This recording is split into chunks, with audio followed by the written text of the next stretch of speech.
Tafsir Al-Azhar karya Profesor Dr. Hamka, ayat 156 ke ayat 159 surah Al-Imran.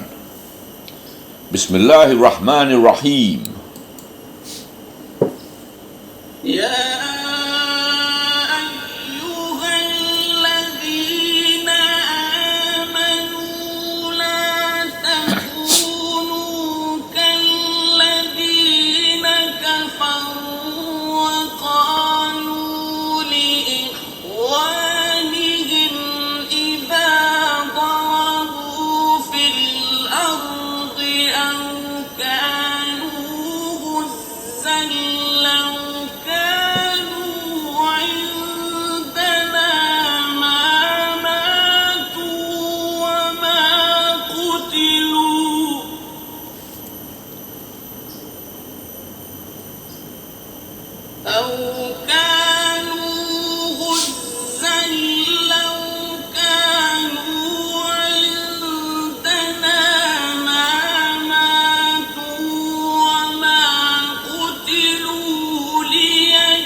Ayat 156. Wahai orang-orang yang beriman, janganlah kamu jadi sebagai orang-orang yang kafir, yang berkata kepada saudara-saudaranya apabila mereka itu bepergian di bumi atau mereka jadi tentera, kalau mereka tinggal bersama kita, tentu mereka tidak akan mati dan tidak terbunuh. Kerana Allah tak menjadikannya demikian suatu penyesalan di hati mereka. Padahal Allah lah yang menghidupkan dan yang mematikan. Dan Allah ada melihat yang kamu kerjakan.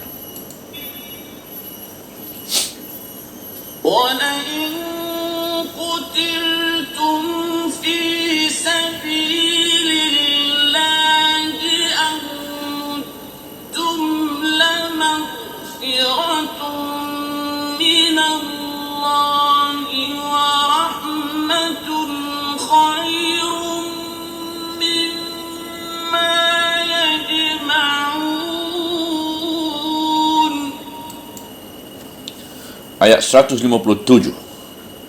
Sesungguhnya jika kamu terbunuh pada jalan Allah ataupun mati, maka ampunan dan rahmat dari Allah lebih baik dari yang mereka kumpulkan.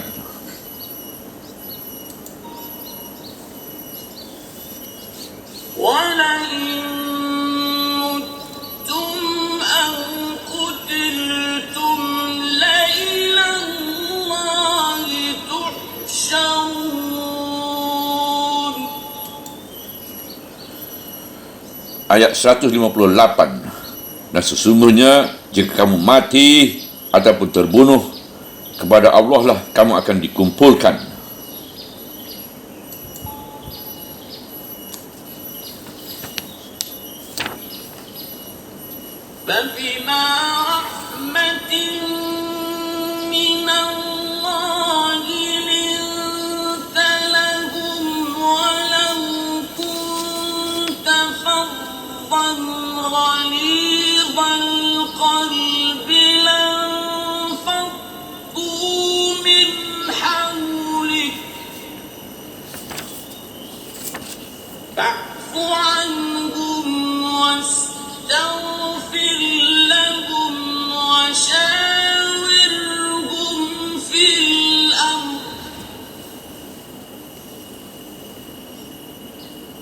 فإذا عزمت فتوكل على الله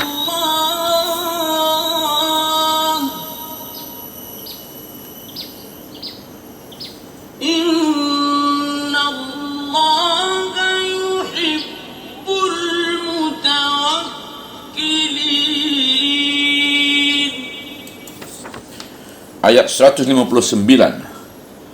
Maka dengan rahmat Allah, dengan rahmat dari Allah, engkau telah berlaku lemah lembut pada mereka.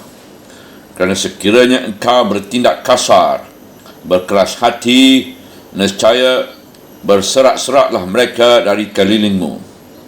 Maka maafkanlah mereka dan pohonkanlah ampun untuk mereka. Ajaklah mereka bermusyawarah dalam urusan itu. Apabila telah bulat hatimu, maka tawakallah pada Allah. Sesungguhnya Allah amat suka pada orang-orang yang bertawakal.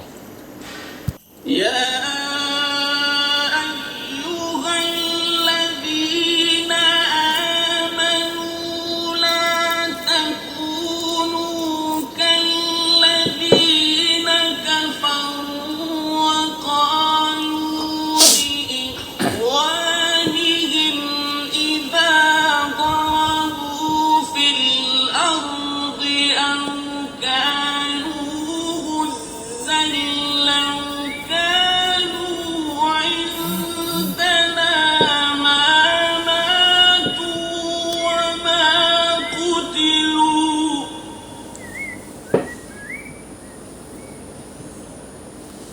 أو كانوا غزا لو كانوا عندنا ما ماتوا وما قتلوا ليجعل الله ذلك حسرة في قلوبهم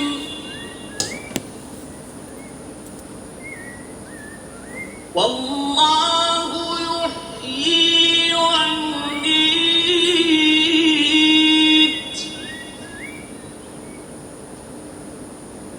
والله بما تعملون بصير.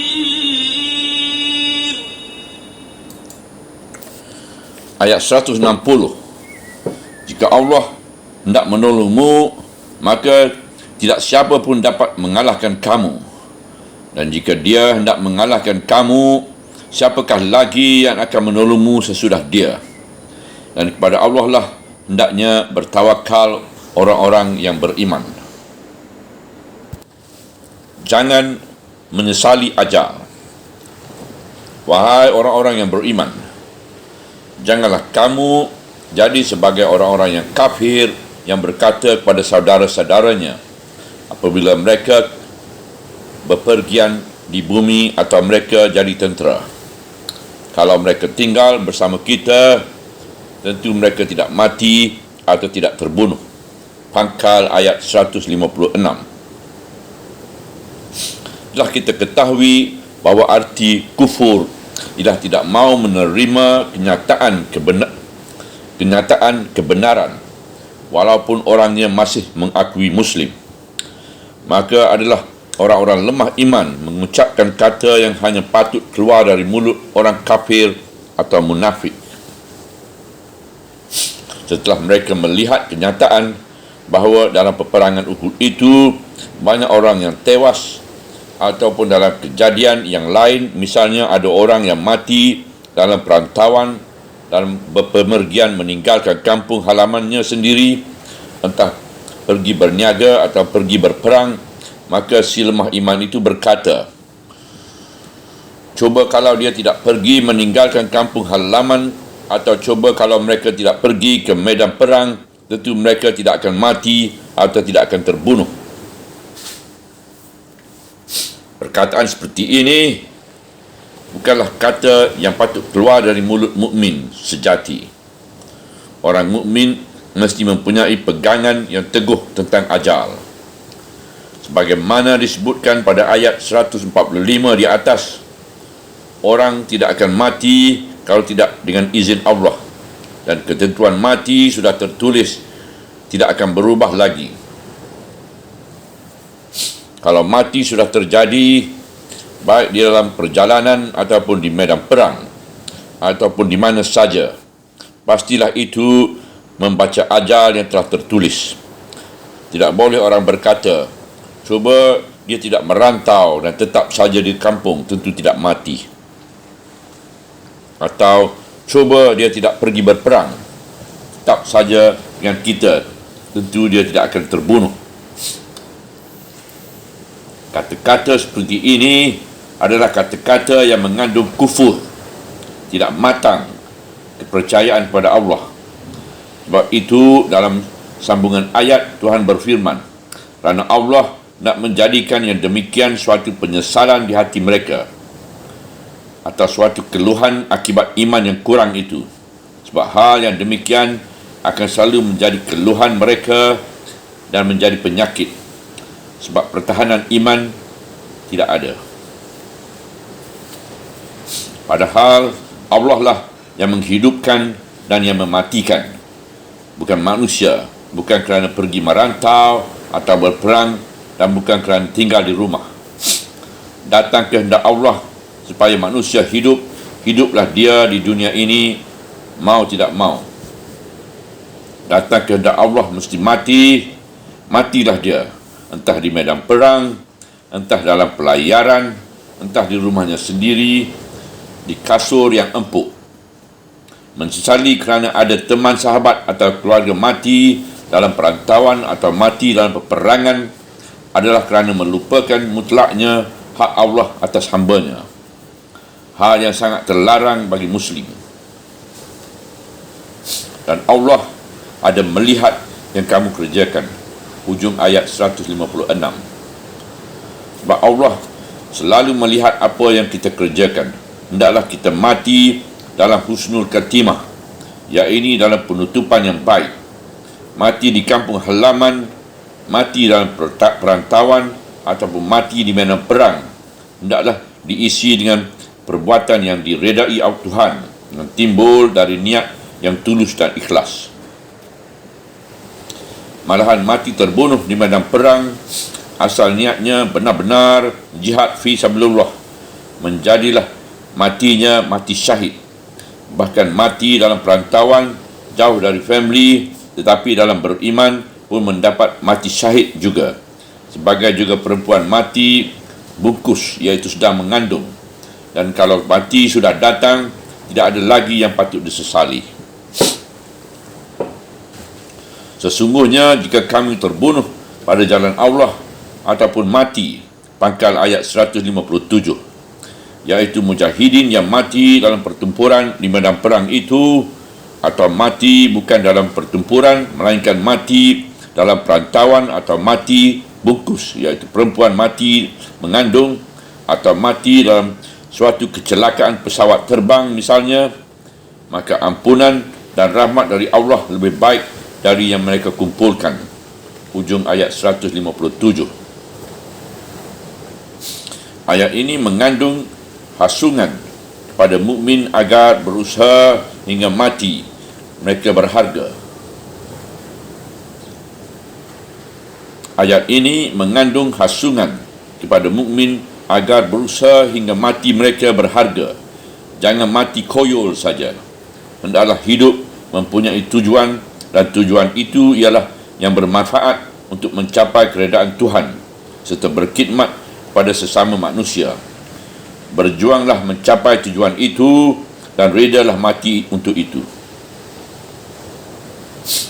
Dalam ungkapan umum kita namai membina tujuan hidup, dan dalam kata agama disebut jihad fi sabilillah, iaitu berjuang, bekerja keras dalam jalan Allah.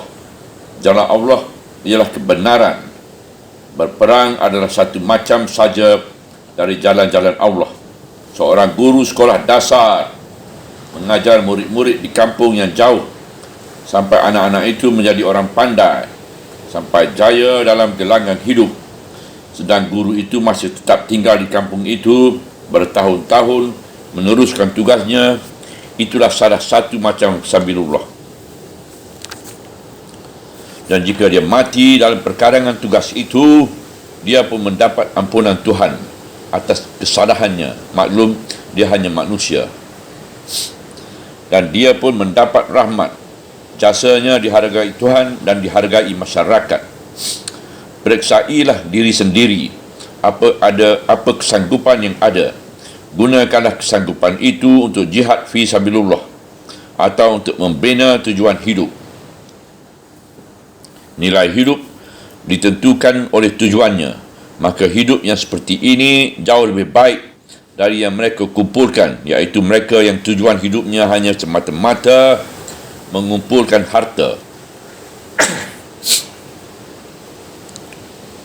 Sedangkan mengumpulkan harta itu mesti mati juga. Tetapi payah dia bertanggungjawab di hadapan ilahi kelak. Dan sesungguhnya jika kamu mati ataupun terbunuh, pada Allah lah kamu akan dikumpulkan. Ayat 158. Orang dapat mati di atas kasur seperti biasa, atau mati di medan perang kerana berjuang menegakkan cita-cita, atau mati kerana sakit, kerana kecelakaan, atau beberapa tentera pergi bertempur, kapal yang mengangkut tentera itu hancur kena ranjau. Sebab musabab orang mati bermacam-macam.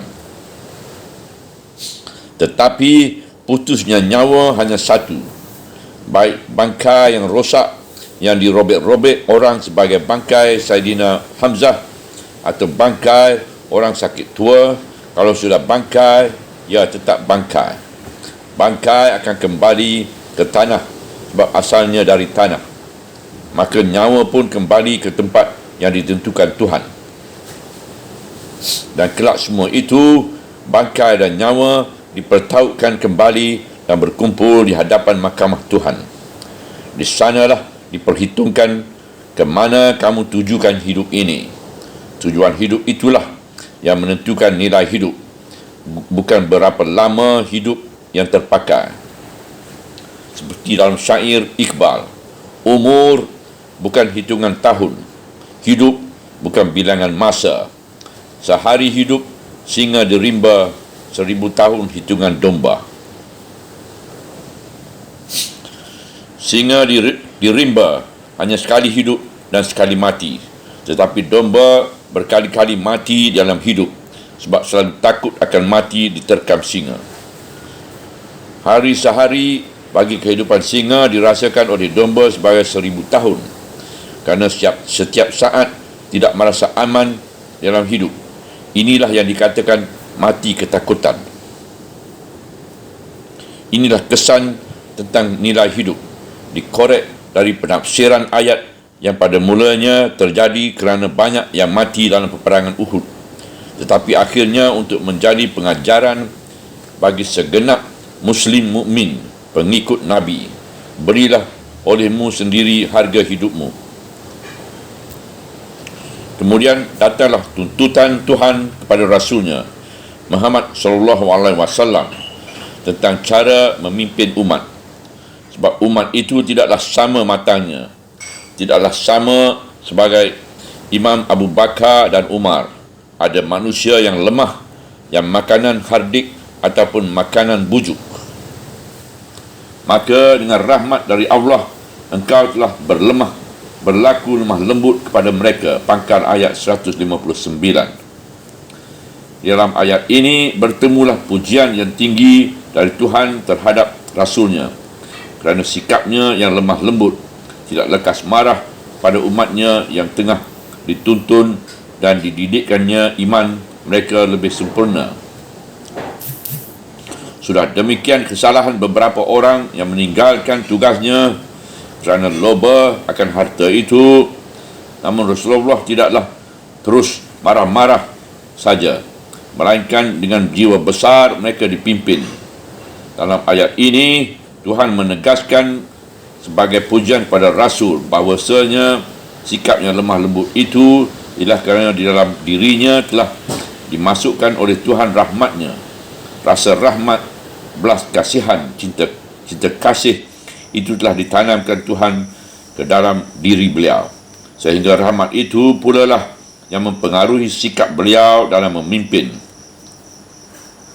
Ini sesuai dengan pujian Tuhan dalam firman yang lain yang terdapat pada ayat-ayat terakhir dalam surah Al-Taubah, iaitu surah 9 ayat 128. Sesungguhnya telah datang kepada kamu seorang rasul dari dirimu sendiri.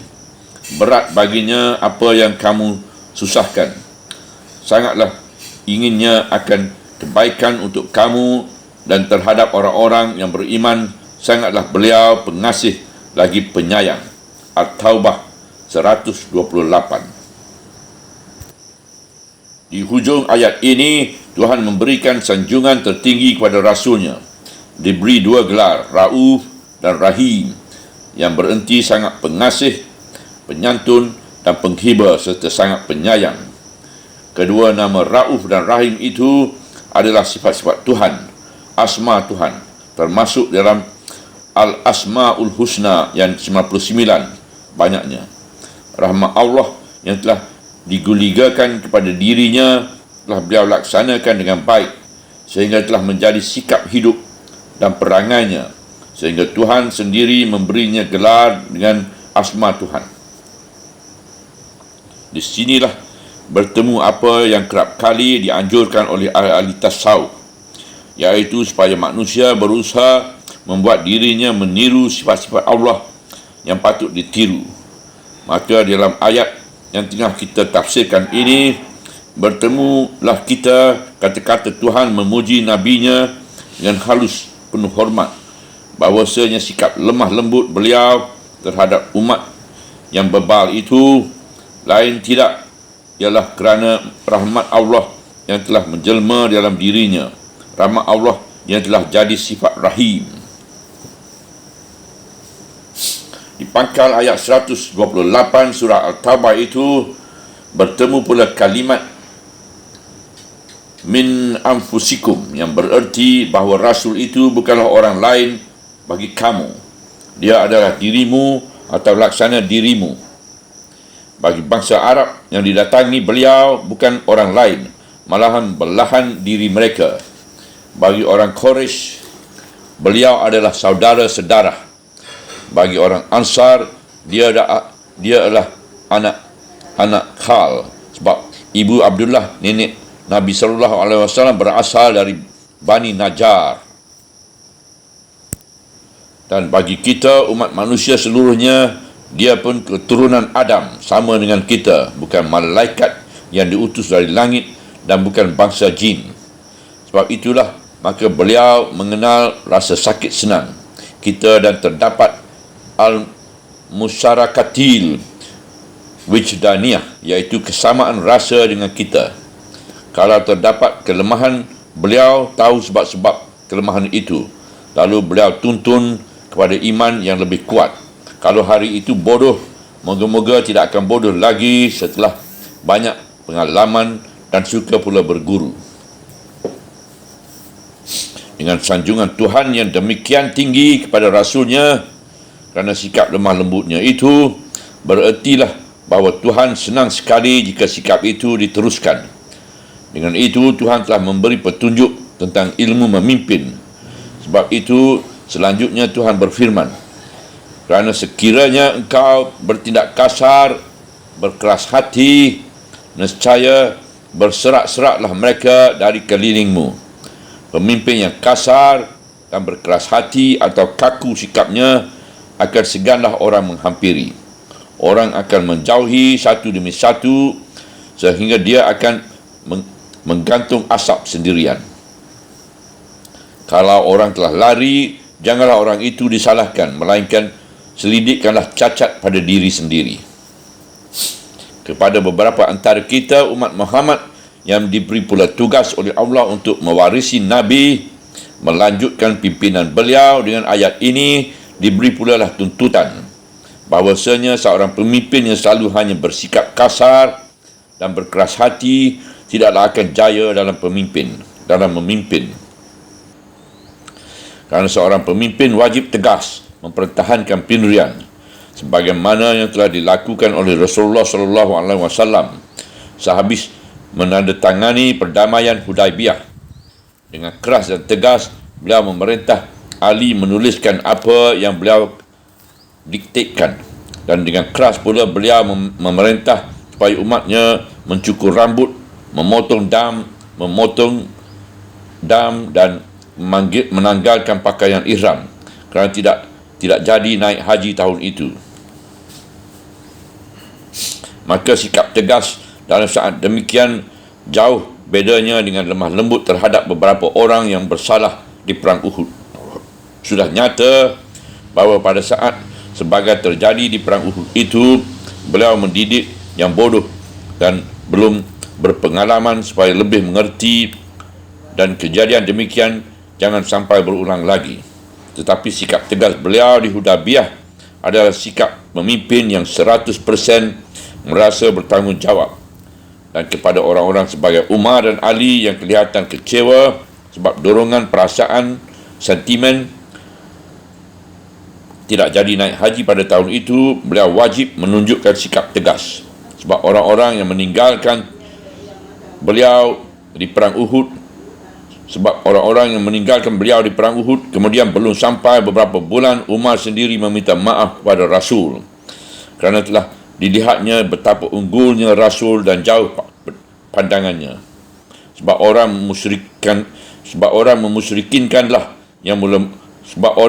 musyrikinlah yang mula-mula meminta agar satu fasal dari perjanjian itu ditiadakan saja, iaitu memulangkan kembali pemuda Mekah yang menggabungkan diri ke Madinah. Dicabut dengan persetujuan bersama, sebab yang rugi bukan orang muslimin tetapi orang-orang Quraisynya sendiri, sebagaimana yang akan kita tafsirkan panjang lebar insya-Allah dalam surat Al-Fah kelak. Kemudian pada lanjutan ayat, sesudah Tuhan memuji sikap lemah lembut beliau dan menerangkan betapa bencana yang akan menimpa kalau beliau kasar dan berkeras hati, maka Tuhan memberikan tuntunan lagi kepada Rasulnya supaya umat yang dikelilingnya itu selalu diajakkan bermesyuarah dalam menghadapi soal-soal bersama. Firman Tuhan selanjutnya, maka maafkanlah mereka dan pohonkanlah ampun untuk mereka. Mereka itu memang telah bersalah kerana mengiya-iyakan perintah yang diberikan oleh Nabi kepadanya, sebab mereka telah bersalah kepada Nabi sebagai pemimpinnya. Hendaklah Nabi yang berjiwa besar itu memberi maaf. Pada masa itu, mereka dengan pelanggaran itu telah berdosa pada Allah. Oleh sebab itu, engkau sendirilah, wahai utusanku, yang seharusnya memohon ampun Tuhan untuk mereka. Nescaya Tuhan akan memberi ampun, sebab dosa mereka bersangkut dengan dirimu. Selanjutnya, ajaklah mereka bermesyuarah dalam urusan itu, dan inilah dia inti kepimpinan. Syura sebagai sendi masyarakat Islam. Secara de facto, masyarakat Muslimin Madinah telah tumbuh sebagai suatu kenyataan, dan dengan sendirinya Rasul utusan Tuhan telah menjadi kepala masyarakat itu, jadi panglima perang tertinggi. Yang jadi undang-undang dasar adalah wahyu ilahi yang tidak boleh diganggu-gugat, tetapi pelaksanaannya terserah kepada kebijaksanaan Rasul sebagai kepala dan pemimpin masyarakat. Urusan telah beliau tegaskan pembahagiannya, iaitu urusan agama dan urusan dunia. Mana yang mengenai urusan agama ialah ibadat, syariat dan hukum dasar. Itu adalah dari Allah.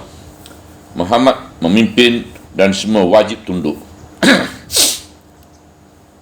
Tapi urusan yang berkenaan dengan dunia, misalnya perang dan damai, menjalankan ekonomi, ternak, bertani dan hubungan-hubungan biasa antara manusia, that is human relation, hendaklah dimesyuarahkan berdasar kepada pertimbangan maslahat, apa yang lebih baik atau umum untuk umum, dan mafsadah, apa yang membahayakan. Sebelum perintah kepada Nabi supaya melakukan mesyuarat ini, sebenarnya Nabi pun telah berkali-kali melaksanakannya sebagai kebijaksanaan sendiri dalam menghadapi soal bersama. ketika akan menghadapi peperangan Badar, beliau ajak bermesyuarah terlebih dahulu orang-orang Muhajirin. Setelah semuanya bulat, semua fakat, beliau ajak pula orang Ansar. Setelah keduanya bulat berpendapat, barulah perang beliau teruskan. Setelah sampai di medan perang, timbul mesyuarat. Sahabat-sahabat beliau telah mengerti bahawa dalam urusan yang mengenai agama semata, hendaklah patuh mutlak. Tetapi dalam hal yang mereka ragu, apatah itu termasuk wahyu atau termasuk siasat perang, semata-mata mereka tanyakan kepada Rasul. Demikianlah yang dilakukan oleh Al-Habab bin Al-Munzir bin Al-Jumawah. Seketika angkatan perang disuruh berhenti oleh Rasul di tempat yang jauh dari air. Lalu dia bertanya, "Ya Rasulullah, seketika tempat ini engkau pilih, apakah dia sebagai perintah dari Allah sehingga kami tidak boleh mendahuluinya atau membelakanginya, atau ini hanya semata-mata pendapat sendiri dalam rangka peperangan dan siasat?" Rasul menjawab, "Cuma pendapat sendiri dalam rangka berperang dan siasat." Al-Habab menyambut lagi, "Kalau demikian ya Rasulullah, tempat ini tidaklah layak. Marilah perintahkan orang semua kita pindah ke tempat yang berdekatan dengan air sebelum musuh itu datang, sehingga kitalah yang menentukan." Rasulullah menjawab, "Usulmu itu sangat tepat." Lalu beliau perintahkan segera menguasai tempat itu sebelum musuh mendudukinya. Inilah hasil mesyuarah dan hasil iman serta percaya pada Rasul. Bertanya lebih dahulu, adakah mereka berhak mencampuri komando beliau dalam saat seperti demikian? Beliau pun menjawab pula dengan tegas dan jujur bahawa hal ini bukan wahyu, melainkan hasil pertimbangan buah fikiran beliau sendiri yang kalau ternyata salah boleh diganti dengan yang lain yang lebih baik. Setelah habis perang Badar dan terdapat 70 orang tawanan, beliau adakan pula terlebih dahulu mesyuarah dengan yang patut-patut, Abu Bakar dan Umar, tentang sikap yang akan diambil terhadap orang-orang tawanan itu. Dibebaskan semuanya atau dibunuh semuanya, atau diberi kesempatan menebus diri. Kemudian setelah akan menghadapi perang Uhud, segeralah beliau panggil segenap pejuang berkumpul, diajak bermesyuarah apakah musuh akan dinanti dalam kota saja atau akan dikeluari bersama dan bertempur di luar kota. Beliau berpendapat dinanti saja dengan mempertahankan kota. Abdullah bin Ubay sependapat dengan beliau. Tetapi suara yang terbanyak ialah supaya keluar dan bertempur di luar kota. Akhirnya suara terbanyak itulah yang ditetapkan oleh beliau. Lekatkanlah pakaian perang beliau. Setelah ada yang ingin meninjau kembali usul mereka dan bertahan di dalam kota saja menuruti fikiran Rasul, beliau marah dan keluarkan perkataan beliau yang terkenal bahawa pantang bagi seorang Nabi menanggalkan pakaian perangnya kembali apabila telah lekat sebelum diberi ketentuan oleh Allah, atau musuh dapat dihancurkan atau beliau yang tewas. Dan setelah selesai peperangan yang merugikan itu, sekali-kali tidak beliau menyatakan penyesalannya bahawa jika pendapatnya yang dituruti nescaya tidak akan kalah. Yang beliau sesali ialah yang ditegur Tuhan dalam ayat-ayat pada surat Ali Imran ini, sedang sebabnya hanyalah kerana apa yang tidak patuh kepada disiplin. Dengan ayat yang tengah kita tafsirkan ini, yang didahului pula oleh ayat 38 surat 42 iaitu surah Asy-Syurah, jelaslah bahawa surah atau mesyuarat jadi pokok dalam pembangunan masyarakat dan negara Islam. Inilah dasar politik, pemerintahan dan pimpinan negara, masyarakat dalam perang dan damai, ketika aman atau ketika terancam bahaya. Pada ayat 38 surah Asy-Syura itu juga terang sekali bahawa mesyuarah itu pasti timbul kerana adanya jemaah. Tiap Muslim mukmin selaku menyediakan diri untuk menjunjung tinggi panggilan Tuhan, lalu mereka mengerjakan solat bersama-sama. Akan mengerjakan solat sahaja sudah mulai ada mesyuarah, iaitu memilih siapa yang akan menjadi imam, siapa yang akan menjadi imam jemaah dalam kekalahan mereka, dalam kalangan mereka. Dengan suburnya jemaah, timbullah usaha mengerjakan atau mengeluarkan harta untuk keperluan umum. Jika ayat perintah mengajak bermesyuarah ini baru turun sesudah perang Uhud, sesungguhnya dasar mesyuarah telah ditanamkan sejak dari mulai zaman Mekah, sebab surah Asy-Syura diturunkan di Mekah. Waktu di Mekah mereka masih golongan kecil, maka timbullah surah secara kelompok kecil. Setelah pindah ke Madinah, telah tumbuh masyarakat Islam dalam jemaah besar, maka tumbuhlah mesyuarat secara jemaah besar pula. Masyarakat yang masih terbatas dalam kota Madinah bermesyuarat bersama di dalam Masjid Rasul. Setelah Islam meluas, Rasulullah mengangkat kepala perang tenteranya menaklukkan sesuatu negeri. Hendaklah kepala perang itu bermesyuarah lagi dengan orang-orang yang dianggapnya menjadi pembantu. Bahkan dalam perjalanan musafir beberapa orang, Rasulullah menganjurkan supaya rombongan perjalanan itu mengangkat seorang antara mereka menjadi amir atau ketua rombongan untuk mesyuarah juga. Dan setiap kabilah atau setiap desa mempunyai kepala kabilah atau kepala desa dengan orang-orang yang terkemuka di desa itu. Hendaklah yang dituakan itu mengadakan pula mesyuarah antara mereka. Kemudian setelah Rasul SAW wafat, khalifah-khalifah yang menggantikan beliau mengangkat amir atau wali di daerah atau wilayah yang besar sebagai Usaid bin Hudayr di Mekah, Muawiyah bin Abu Sufyan di Syam, dan Amir bin Ash di Mesir.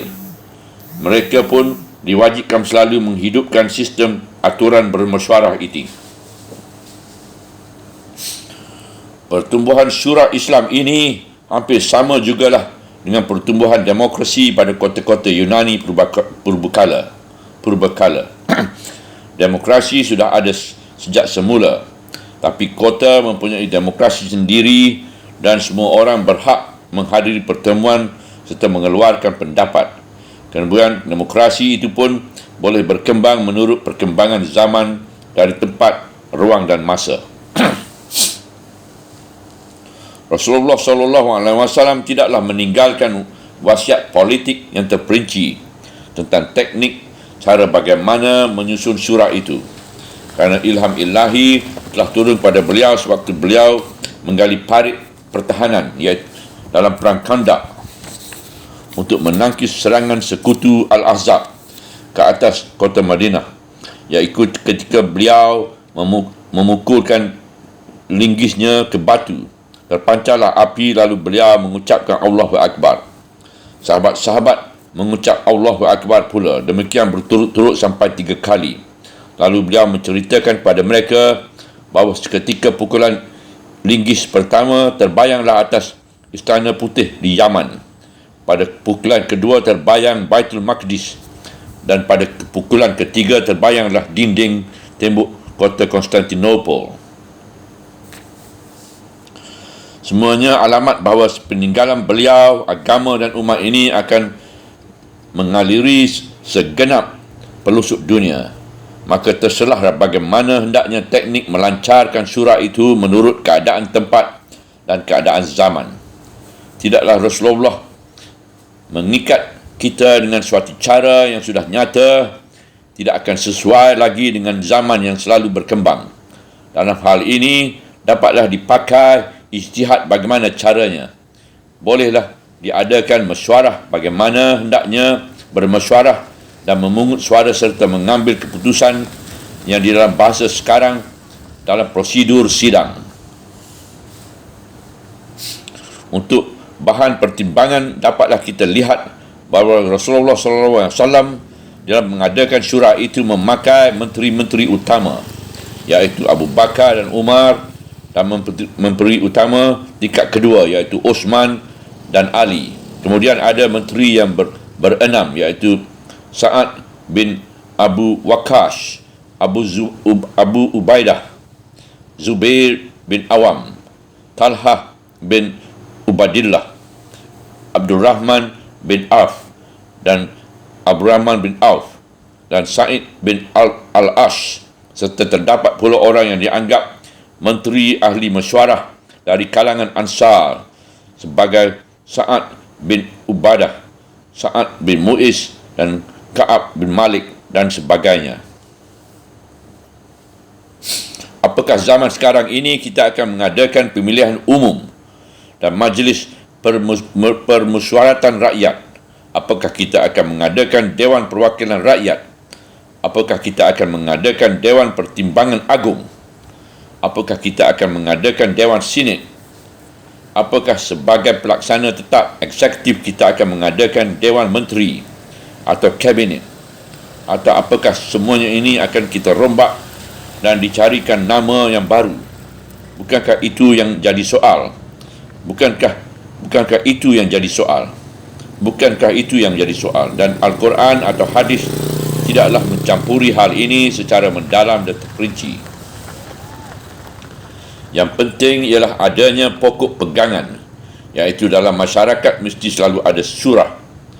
Masyarakat Islam berdasarkan kepada yang tengah kita tafsirkan ini didahului oleh ayat 38 surah Asy-Syura. Itu telah menanamkan dasar prinsip bahawa bermasyarakat dan bernegara wajib bermesyuarah. Demikian hendaknya sejak dari desa kecil, desa besar, kota ataupun negara, bahkan satu jemaah kecil pada satu lorong di tengah kota. Sebab itu sangatlah jauh dari inti kehendak Islam suatu masyarakat yang hanya dipengaruhi oleh satu orang, satu lurah yang laksana dewa dalam desanya, atau satu gubernur yang laksana raksasa dalam daerah, atau satu kepala yang memerintah dengan kehendak sendiri, dikelilingi oleh penjilat-penjilat yang hanya mengiya-iyakan apa yang beliau berkehendaki, ataupun satu absolute monarch.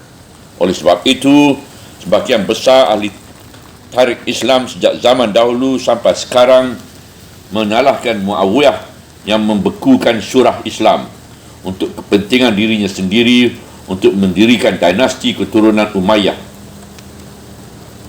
Tabi'in yang besar Hasan Al-Basri mengatakan bahawa susunan masyarakat Islam menjadi kocak-kacir dan hancur sejak Muawiyah mengambil alih kekuasaan dengan paksa, dan ini telah mereka mulai sejak hidupnya Uthman bin Affan dengan rapat-rapat mengelilingi beliau, sehingga jalan fikiran beliau yang telah mulai tua dipengaruhi oleh pemuda-pemuda Bani Umayyah sehingga sampai pemberontakan dan beliau mati teraniaya. Sesudah Bani Umayyah jatuh, naiklah Bani Abbas. Oleh sebab pengaruh kebudayaan Iran, mulailah khalifah-khalifah dipandang sebagai lambang negara yang dikeramatkan, dan sejak dari abad ke abad mundurlah pokok syurah Islam itu, sehingga ketika Madad Pasha memperjuangkan agar negara Turki Osmani diberi undang-undang dasar, dibentuk majlis syura iaitu parlimen yang bertanggungjawab, maka dialah yang dituduh hendak mengubah-ubahkan agama. Dibuanglah dia ke Taif dan dikirimlah orang oleh Sultan Abdul Hamid pergi membunuhnya di tempat pembuangannya itu, sebab Abdul Hamid memandang bahawa kalau dia masih hidup juga, pengaruhnya hendak mendirikan parlimen pilihan rakyat itu akan timbul juga kembali. Tetapi pada tahun 1908, tirani dan absolute despotis Abdul Hamid dimakzulkan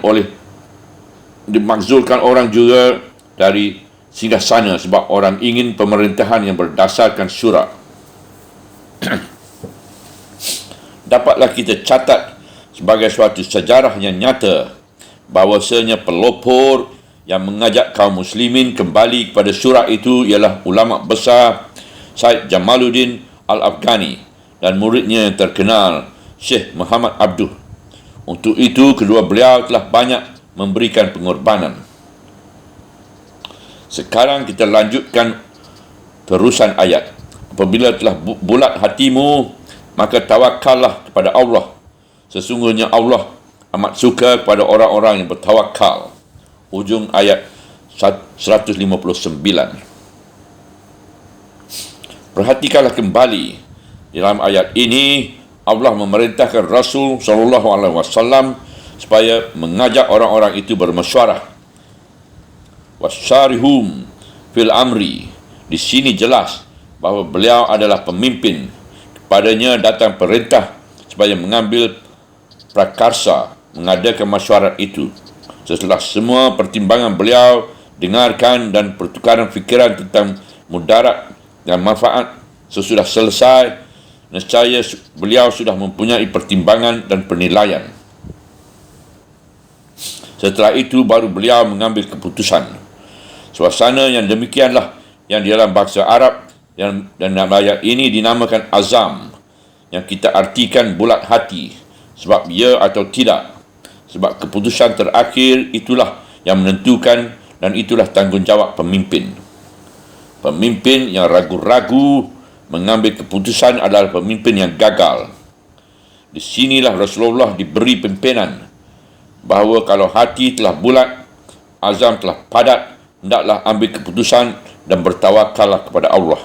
Tidak boleh ragu, tidak boleh bimbang, dan hendaklah menanggung segala risiko.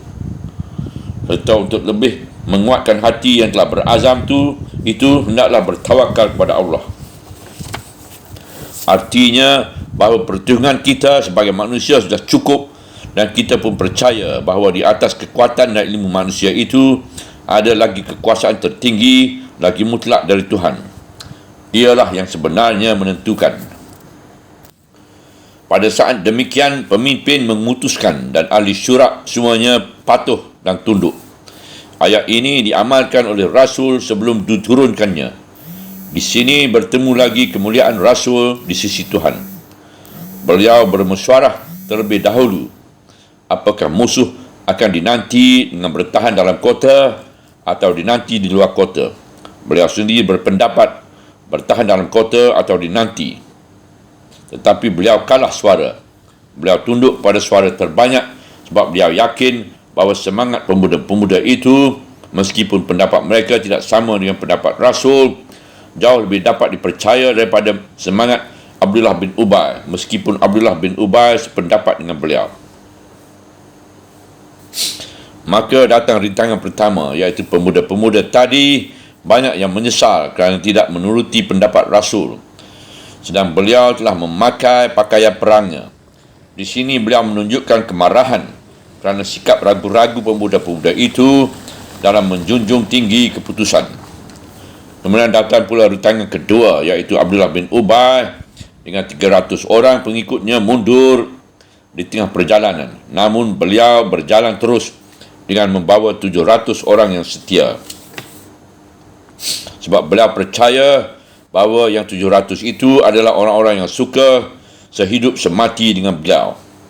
Beliau pun mempunyai keyakinan tebal bahawa dalam perang ini akan menang, asal saja strategi yang telah beliau atur dipatuhi. Dan kemudian datanglah kekecewaan terakhir, iaitu antara pemanah penjaga lereng bukit ternyata melanggar disiplin.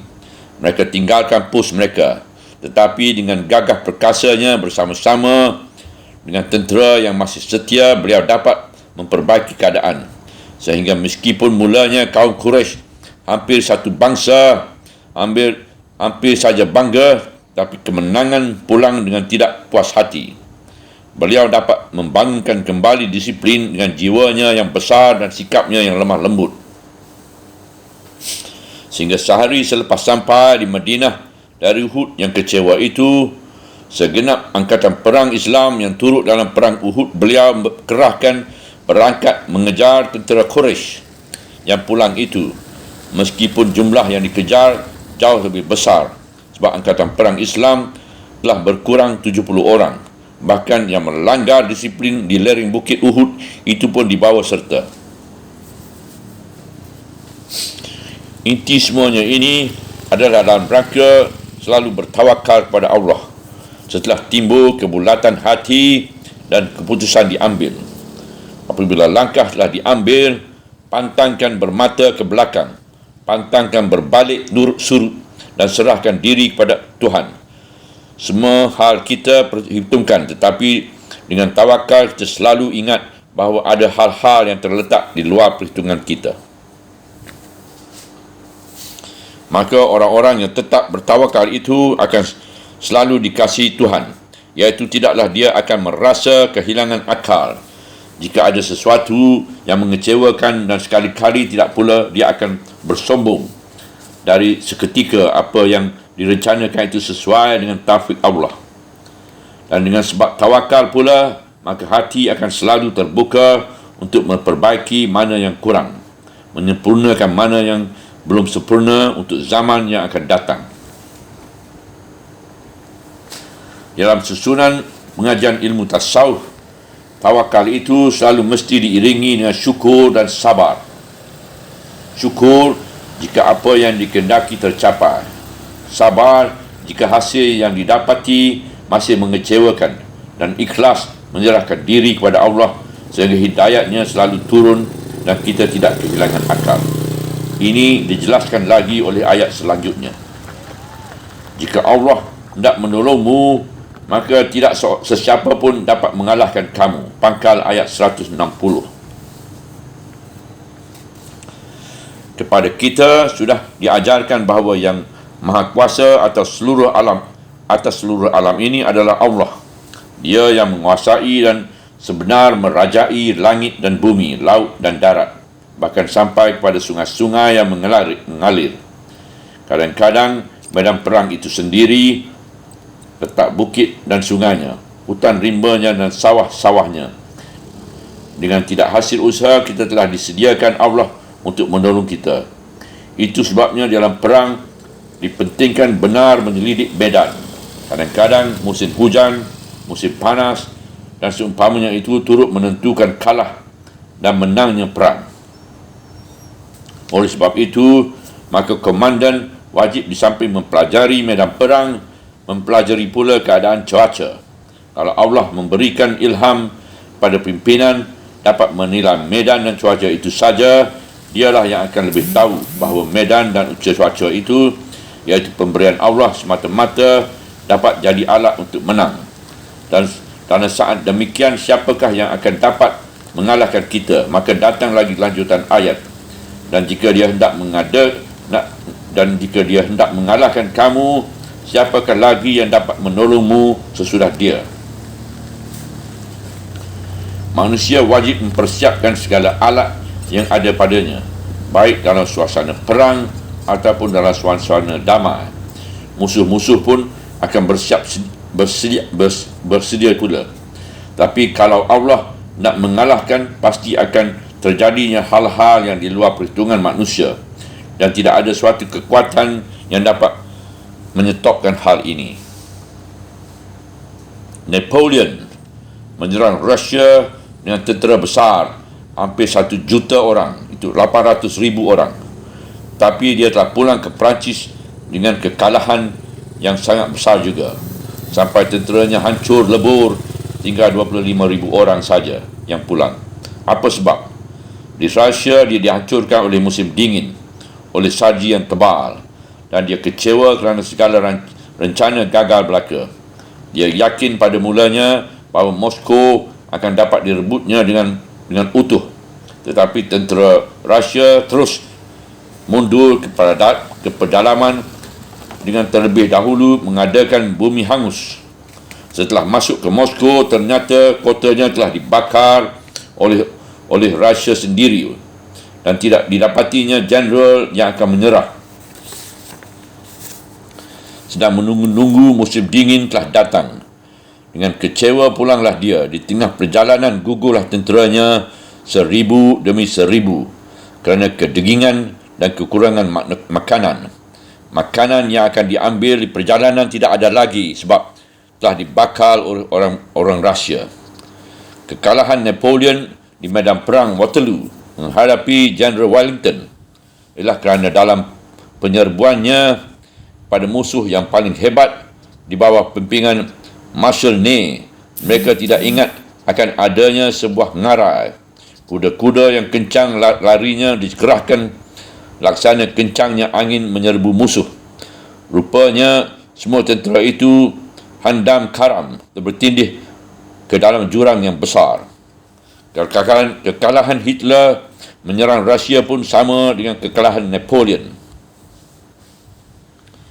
Misal yang terdekat ialah kekalahan dan kehancuran kaum komunis di Indonesia dalam usaha mereka merebut kuasa, iaitu coup pada 30 September 1965. Mereka sudah yakin bahawa maksud mereka akan berhasil dan pastilah mereka menang, sebab sudah berapa tahun mereka mempersiapkan dan memperpanaskan situasi, dan kita pihak lawannya pun sudah mulai ragu akan pertolongan Tuhan. Hanya tinggal sajalah segolongan kecil orang mukmin yang tetap beriman dan bertawakal pada Tuhan, meyakinkan bahawa satu waktu Tuhan akan turun tangan, meskipun mereka sendiri tidak tahu lagi dari mana pertolongan Tuhan itu akan datang. Akhirnya kaum komunis bertindak. Mereka membunuh 6 orang jeneral. Bujukan syaitan datang kepada mereka. Jeneral inilah bunuh terdahulu. Jeneral inilah dibunuh dahulu. Sebab yang lain sudah mudah saja untuk menghadapinya. Tetapi kerana mereka tidak mengenal tawakal pada Tuhan dan maksud mereka memang semata-mata jahat, hanya sehari saja rencana mereka berjalan. Petang harinya keadaan sudah dapat dikuasai oleh Jeneral Soeharto dengan pertolongan Tuhan. Bagaimana kalau dibunuhnya terlebih dahulu bukan 6 orang jeneral, melainkan 10,000 ulama? Bagaimana jadinya negeri ini kalau mereka berkuasa? Agama akan dihancurkan. Masjid dan gereja akan dijadikan kandang kuda.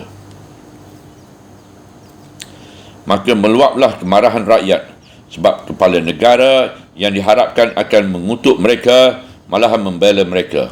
Rakyat terama rakyat yang beriman kepada Allah diberi Allah kekuatan menyerang kaum tidak bertuhan itu, tidak dengan bedil dan meriam, melainkan dengan pisau dan golok. Lebih 500,000 orang yang mati di seluruh Indonesia, dan Angkatan Bersenjata Republik Indonesia membiarkan saja kejadian itu, sebab mereka yang kena terlebih dahulu. Mereka yang dilukai dengan pembunuhan jeneral-jeneral mereka secara hina dan keji. Akhirnya komunis kalah total. Dalam ayat ini Tuhan menantang siapa yang akan dapat menolong sesudah Allah. Soekarno dengan segenap wibawa dan kekuasaan dan pengaruh yang ada padanya mencuba menolong komunis. Segala siasat tetap diaturnya, tetapi hasilnya bukanlah komunis saja yang hancur, bahkan kewibawaan Soekarno yang membelanya turut dihancurkan oleh Tuhan. Bagaimana kita tidaklah percaya bahawa Tuhan Allah itu ada? Beberapa kejadian di dunia ini memberi kita petunjuk bahawa percubaan manusia nak menghalangi kekuasaan Allah senantiasa gagal. Kemudian datanglah penutup ayat, dan kepada Allah lah hendaknya bertawakal orang-orang yang beriman. Hujung ayat 160. Sesudah pada ayat yang terdahulu, Tuhan laksanakan mengulurkan tangan menyambut orang-orang yang bertawakal dengan firman-Nya bahawa Dia amat suka kepada orang yang bertawakal.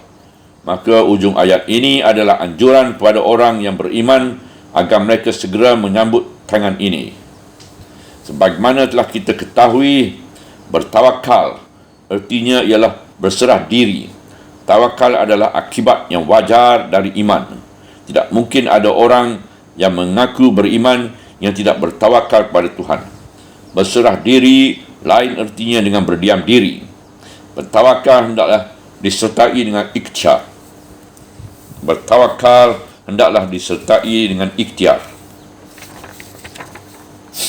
Apabila Tuhan telah memberikan janji yang pasti bahawa jika Dia hendak menolongmu, tidak ada kekuatan lain yang dapat mengalahkanmu. Dan jika dia hendak mengecewakan kamu, tidak ada sesudah dia orang lain yang dapat membelamu. Orang yang beriman tidak akan bermenung berdiam diri, melainkan lekas-lekas mendekati Tuhan Allah dengan aktif, dengan mengerjakan ibadat dan memperdalamkan takwa. Bererti akan selalu mengharapkan petunjuknya sehingga tidak mendapat jalan buntu. Menambah pengetahuan dan menukuk ilmu pun termasuk dalam rangka tawakal. Kerana dengan sebab ilmu, Tuhan akan membukakan rahsia-rahsia yang mulanya tidak kita ketahui. Di dalam menghadapi musuh yang hendak mengganggu kemerdekaan negara dan kelancaran agama kita, dalam rangka tawakal jugalah kita adakan persiapan dan kewaspadaan.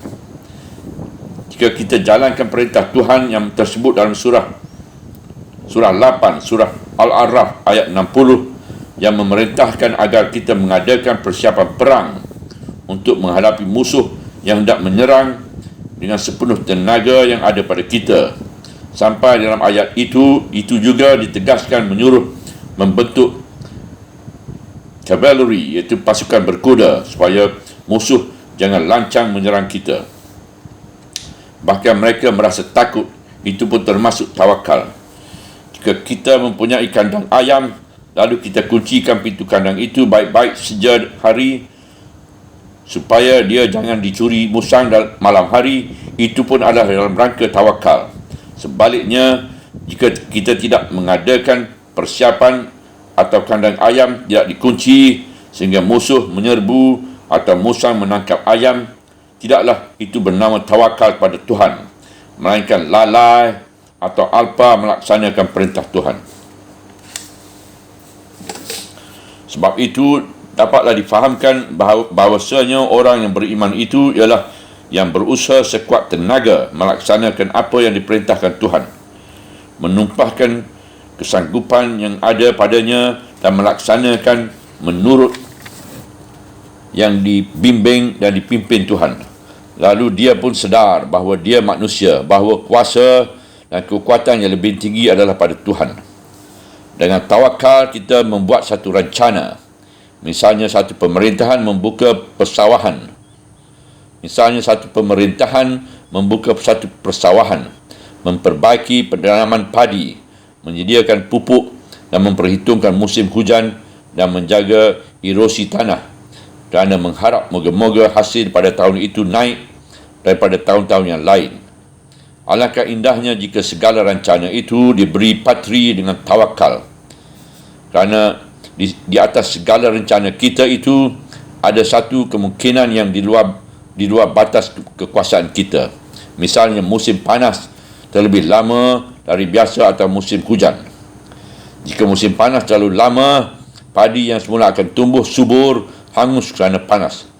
Dan jika hujan terlalu banyak turun, padi muda akan tenggelam dalam banjir. Dalam hal ini, kita tawakal, dan kerana tawakal kita bersedia dengan iman yang kuat menghadapi segala kemungkinan, atau berusaha terus mencari jalan keluar dari anekawarna kesulitan itu. Sebaliknya, kalau tawakal tidak ada, hanya percaya pada rencana sendiri, bila datang rintangan yang di luar kemampuan kita, kita pun menjadi kelang kabut. Itulah sebabnya dalam ayat ini ditegaskan bahawasanya kepada Allah sehendaknya bertawakal orang-orang yang beriman. Adapun orang yang tidak beriman tidaklah mengenal tawakal. Orang seperti itu kalau mendapat suatu kegagalan biasanya menimpakan tanggungjawab pada orang lain.